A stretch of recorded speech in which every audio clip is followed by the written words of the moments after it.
सूर्यदेवाच्या नमस्कारापासून सकाळची सुरुवात झाली. त्यानंतर थोड्या वेळ उन्हात बसली होती मी. व्हिटॅमिन डी साठी भाजीपाल्यावाला आला होता, तेच घ्यायला गेली आणि भाज्या काही भरपूर भेटल्या नाही. वालच्या शेंगा आणि गोबी आणि कोथिंबीर घेऊन आली आणि त्याच्यानंतर म्हटलं फ्रेश वगैरे झालेलीच होती तर डिटॉक्स वॉटर ठेवलेलं होतं मी बनवून. ते थोडंसं कोमट झालं, मग ते प्यायला सुद्धा मी उन्हात बसले कारण की एवढी थंडी वाढत आहे ना. ते घेतलं. थोडंसं उन्हामध्ये अजून थोडा वेळ टाईम स्पेंड केला कारण की थंडी बेकार वाढत चालली. बाबू रात्री 3 वाजता उठला होता, त्याच्यामुळे तो आज सकाळी 7 वाजता झोपला.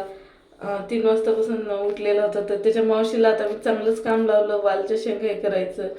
त्याच्यानंतर तिला म्हटलं तू शेंगा निवडून दे. फौजींनी किराणा आणून ठेवलेला होता, जाताना ते भरायचा राहिला होता. आज भरू उद्या भरू असं करून करून इथं तिथं पडत होता, ते भरून घेतला. आणि याच्या एक किराण्याचं मला कधी कधी एवढं टेन्शन येते ना, कारण माझं किचन खूप छोटं आहे आणि कुठं कुठं सामान ठेवा ते काही समजत नाही. त्याच्यानंतर नाश्त्याची भांडी घेतली धुवायला आणि भांड्याचा तर मला एवढा कंटाळा येतो, पण 3 वेळ तर मला भांडे घासावंच लागतं दिवसातून. आणि पिठाचा डब्बा पण रिकामा झाला होता. रिकामा झाला की लगेच घासून घेते मी, कारण त्याने स्वच्छ पण राहते आणि परत परत मग वेगळं काही करण्याची गरज नाही पडत. त्याच्यामुळे भांड्यासोबतच पिठाचा डब्बा आणि शिल्लकचे काही झाकणं होते मोठे मोठे टाकायचे, ते पण घासून घेतले. किचन साफ केलं.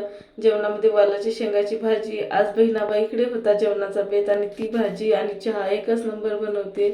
त्याच्यानंतर दुपारचं जेवण केलं. वालच्या शेंगा चपाती मस्त असं निवांत. बाबूनं पण जॉईन केलं. चला भेटूया पुढच्या ब्लॉगमध्ये, तोपर्यंत बाय.